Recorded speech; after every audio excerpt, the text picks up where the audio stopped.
नमस्कार दोस्तों, आप सबका स्वागत है हमारे यूट्यूब चैनल ड्रीम IAS और न्यू विज़न। चलिए, मैं वहाँ आप सबका स्वागत करता हूँ अपने चैनल। चलिए, आज हम लोग स्टार्ट करते हैं अपनी दूसरी क्लास, अक्षांश रेखाएं, देशांतर रेखाएं और अंतर्राष्ट्रीय रेखाएं। चूँकि हम लोग इससे पहले वाले वीडियो में ब्रह्मांड और सौरमंडल के बारे में पढ़ चुके, तो सौरमंडल पढ़ने के बाद अब हम लोग किसके बारे में जानने की कोशिश करेंगे? पृथ्वी के बारे में। तो पृथ्वी के बारे में जानने से पहले हम लोगों का जानना अक्षांश रेखाएं, देशांतर रेखाएं क्या है और अंतर्राष्ट्रीय रेखाएं क्या है, इनके बारे में जानना सबसे पहले। इसलिए आज हम लोग अक्षांश रेखाएं, देशांतर रेखाओं के बारे में जानेंगे। सबसे पहला क्वेश्चन ये आता है कि हमें इन रेखाओं के बारे में जानने की ज़रूरत क्यों पड़ी? भाई, अगर कोई चीज़ है तो उसकी ज़रूरत क्या है? उसकी ज़रूरत ये है, अक्षांश रेखाएं और देशांतर रेखाओं की ज़रूरत ये है कि माना कि हम इस बिंदु पर खड़े हैं। चूँकि पृथ्वी इतनी बड़ी है कि हम लोग इधर से लेकर हर जगह का अंदाज़ा नहीं लगा सकते कि यहाँ से लेकर उस जगह की दूरी कितनी होगी। 1-2 किलोमीटर तक का अंदाज़ा तो हम लोग लगा सकते हैं, पैदल जाके लगा लें। अब जैसे भारत से अमेरिका की दूरी निकालनी है, अब आप लोग कैसे निकालें? आप लोग ऐसे निकालेंगे, अमेरिका कितने डिग्री अक्षांश पर है और भारत कितने डिग्री अक्षांश पर है या देशांतर रेखा पर। तो हम लोग यहाँ से क्या निकाल लेंगे? इसके बीच की दूरी निकालेंगे। कैसे? अक्षांश रेखाएं क्या होती हैं? ये दिशा कौन सी है? पूर्व। ये क्या है? पश्चिम। ये ऊपर ऊपर क्या हो जाएगी? उत्तर। नीचे क्या हो जाएगी? दक्षिण। ठीक है ना? तो हमारे पृथ्वी पर पूर्व से पश्चिम की ओर खींची गई रेखाओं को हम लोग अक्षांश रेखाएं कहते हैं। क्या कौन सी रेखाएं बोलते हैं? अक्षांश रेखाएं। किनको बोलते हैं? पूर्व से पश्चिम की ओर खींची गई रेखाओं को अक्षांश रेखाएं बोलते हैं। और उत्तर से दक्षिण की ओर खींची गई रेखाओं को, उत्तर से दक्षिण की ओर खींची गई रेखाओं को हम लोग क्या बोलते हैं? देशांतर रेखाएं। क्या बोलते हैं? देशांतर रेखाएं। अब देखिए, उत्तर से दक्षिण देशांतर रेखाएं, पूर्व से पश्चिम अक्षांश रेखाएं। ये रेखाएं वास्तव रूप में खींची नहीं गई हैं, ये हमारी काल्पनिक रेखाएं। सिर्फ और सिर्फ डाटा लेने के उद्देश्य से हम लोगों ने पृथ्वी को इन भागों में बांट दिया है, ताकि हम लोगों को, जैसे देखिए, छोटी सी भाषा समझिए, जैसे इतनी बड़ी दूरी है, यहाँ से लेकर यहाँ तक की दूरी नापने के लिए हम लोगों को दिक्कत होगी। अगर इसी चीज़ को हम लोग छोटे छोटे भागों में बांट लें और इस बिंदु से इस बिंदु तक की दूरी, इस बिंदु से इस बिंदु तक की दूरी, इस बिंदु से इस बिंदु तक की दूरी निकाल लें तो आसानी होगी। जैसे एक थाली में हम लोग बर्फ़ी जमाते हैं। जैसे देखिए, आप लोगों के घर में भी बर्फ़ी जमी होगी। तो जब हम लोग बर्फ़ी जमाते हैं तो क्या हम लोग ऐसे ही पूरा निकाल के खाने लगते हैं? नहीं ना। उसको खाने के लिए क्या करते हैं?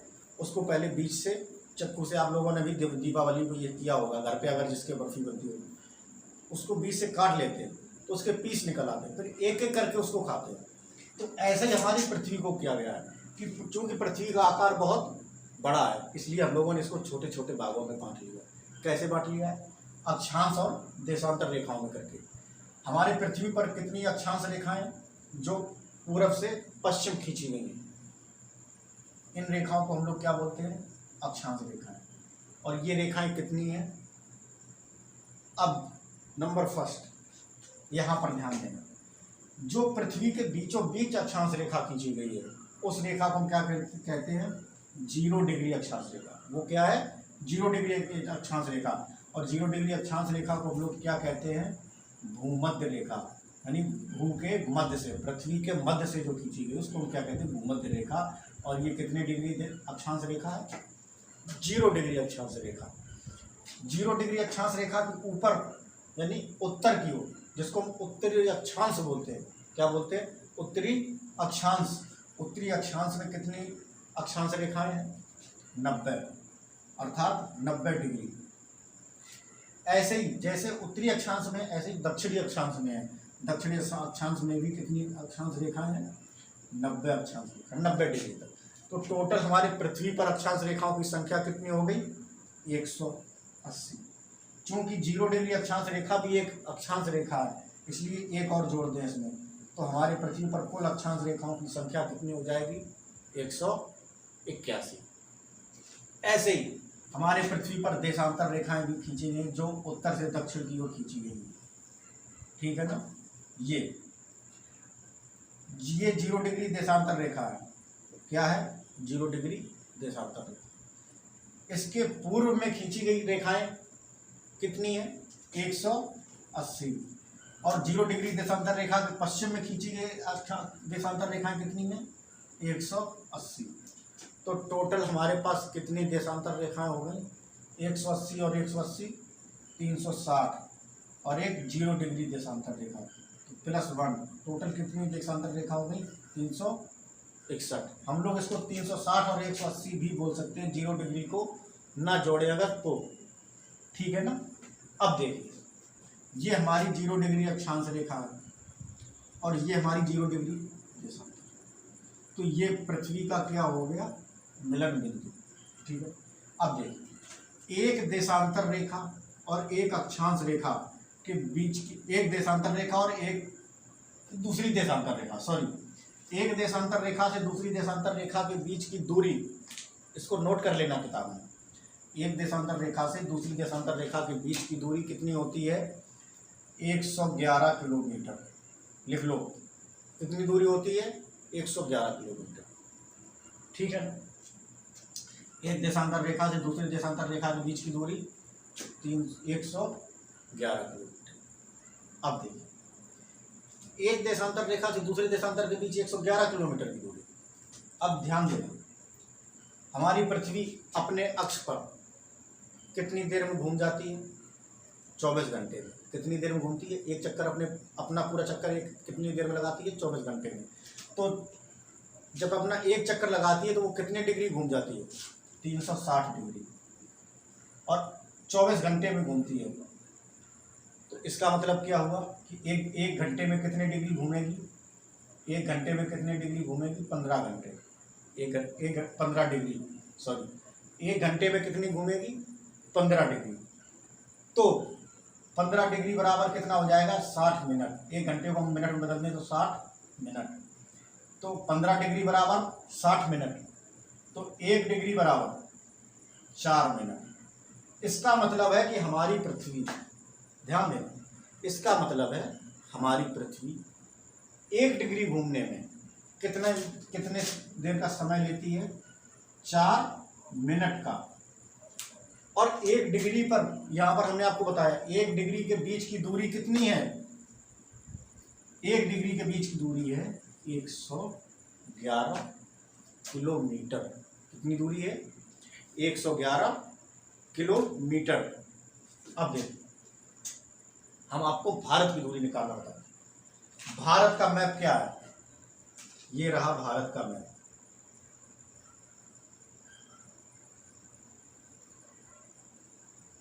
ठीक है, ये रहा अरुणाचल प्रदेश पूर्वी हिस्सा। पश्चिमी हिस्सा कौन सा है? गुजरात।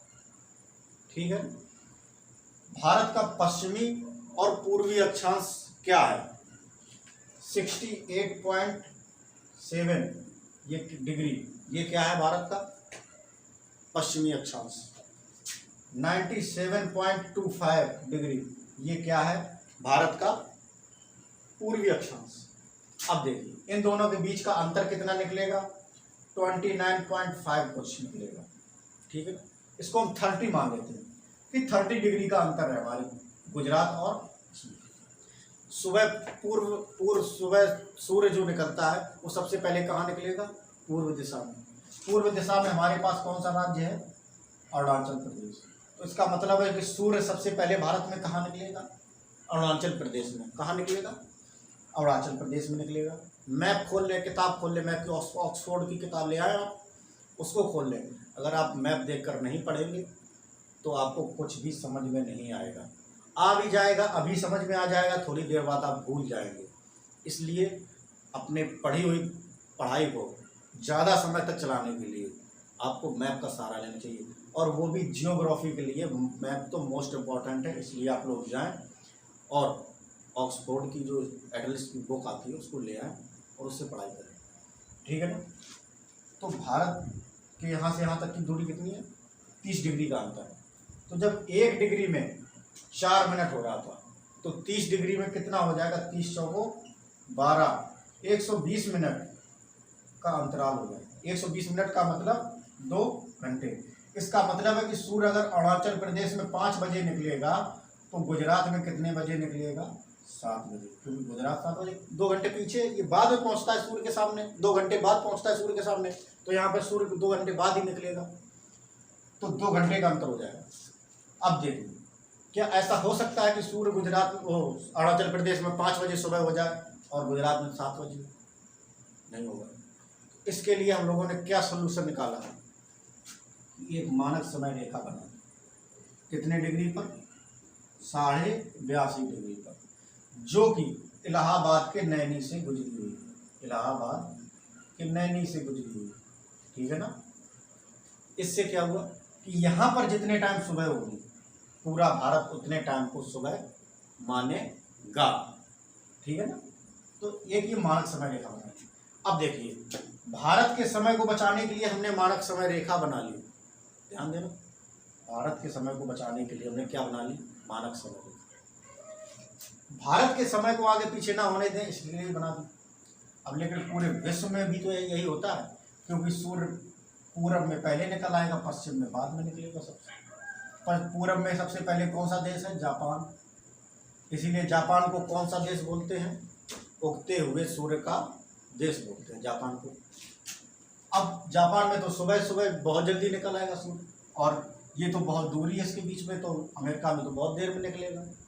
इसके लिए हमने क्या किया, एक देशांतर रेखा बना दी, मानक समय रेखा, जिसको हम 0 डिग्री देशांतर रेखा बोलते हैं। ये क्या है, मानक समय रेखा है। क्या है, मानक समय रेखा, जो कि लंदन से निकली हुई है। कहाँ से निकली हुई है, लंदन, इंग्लैंड से, इंग्लैंड के साथ लंदन है, उसके पास से निकली हुई है देशांतर समय रेखा। अब देखिए, हमने क्या बताया, भारत और लंदन जो ये मानक समय रेखा है, इसके बीच में कितना अंतर है समय में, भारत कितने डिग्री देशांतर रेखा पर है, ये देखिए हमने आपको बताया, भारत का मानक समय रेखा कितनी है, 82.5 डिग्री, ठीक है ना। ये 0 डिग्री है, तो कितना अंतर हो गया, 82 डिग्री का, 82.5 डिग्री का। तो पहले 82 गुणा 4, 4 दूनी 8, 4 32, 328, और आधा डिग्री में कितना हो जाएगा, 2 मिनट, तो टोटल हो गया 330 मिनट। 330 को 60 से भाग देंगे तो कितना निकलेगा, 5.5 घंटे। मतलब इसका क्या निकला कि भारत का समय ब्रिटेन के समय से 5.5 घंटे आगे है। क्या है, भारत का समय ब्रिटेन के समय से 5.5 घंटे आगे है। चूंकि अब देखिए दूरी भी कैसे निकालें,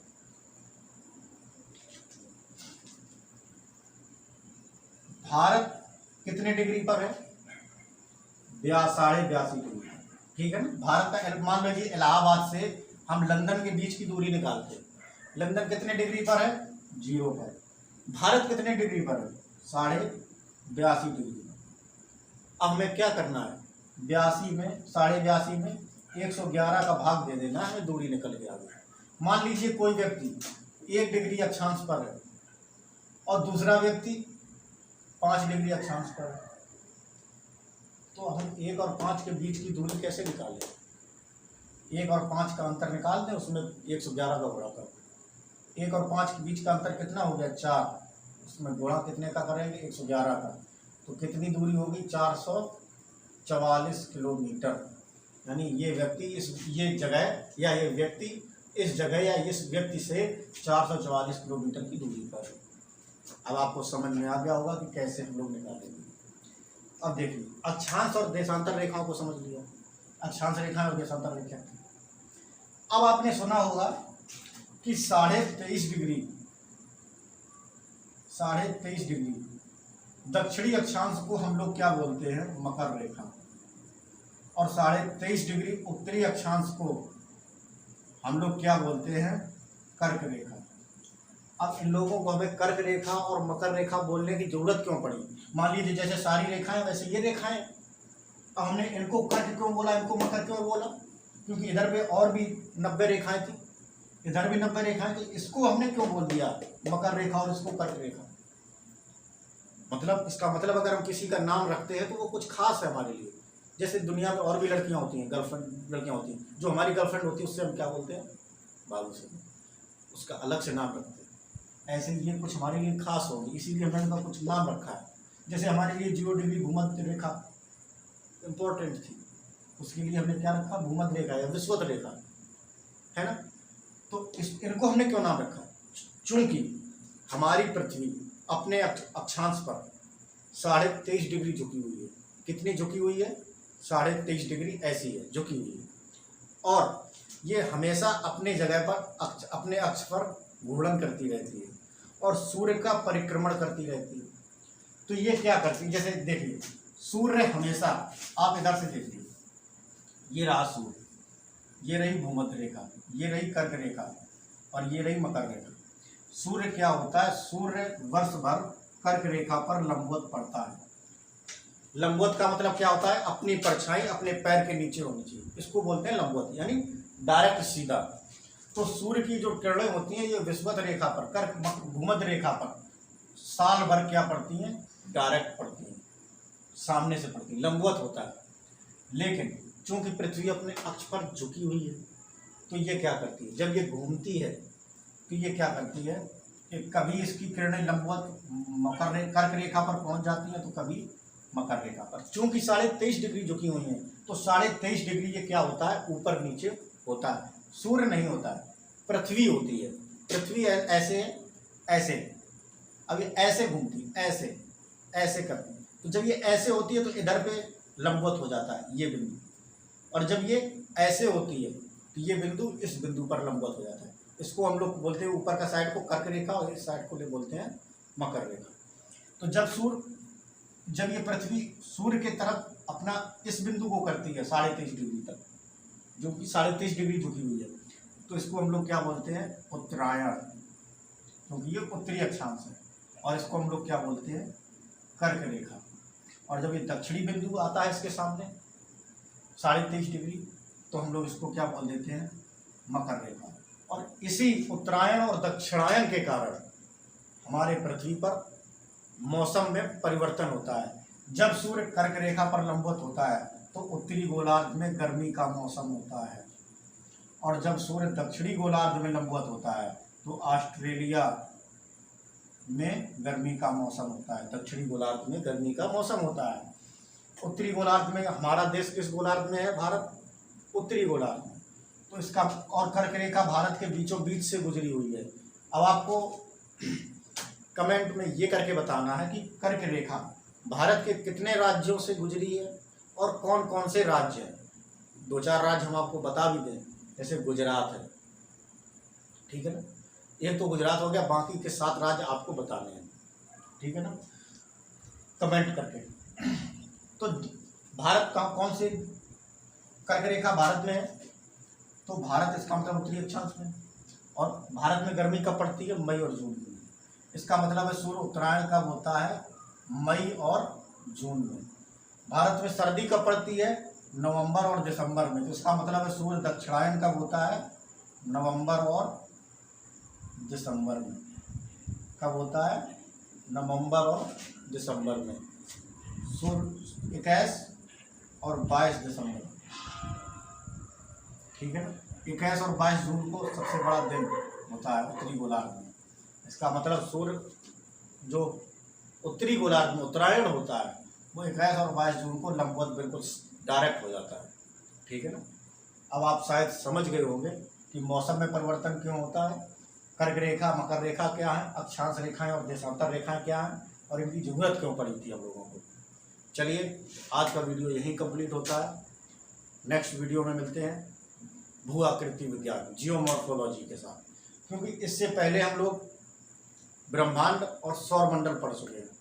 अब हम आपको पृथ्वी के बारे में बताने जा रहे थे कि पृथ्वी पर पर्वत, पठार, नदियाँ कहाँ पर कौन सी हैं और क्यों उनकी उत्पत्ति हुई, कैसे उत्पत्ति हुई। इन सबको बताने से पहले हमने आपको पृथ्वी के बारे में जो रेखाएं खींची हुई हैं इनके बारे में बताना जरूरी समझा, और यही है सिलेबस में। इसलिए हमने आपको अक्षांश रेखाएं, देशांतर रेखाएं और अंतर्राष्ट्रीय रेखाएं ये समझा दी। अगर आपको समझ में ना आया हो कुछ भी तो आप लोग कमेंट करके पूछ सकते हैं, और हम कोशिश करेंगे कि आपका अगला वीडियो जो हो उसमें आपकी समस्याओं को सॉल्व कर दिया जाए। धन्यवाद। अगर आपको वीडियो अच्छा लगा हो तो चैनल को सब्सक्राइब जरूर कर लें और अपने दोस्तों के साथ शेयर करें। चलिए इसी अच्छी बात के साथ हम लोग विदा लेते हैं। धन्यवाद।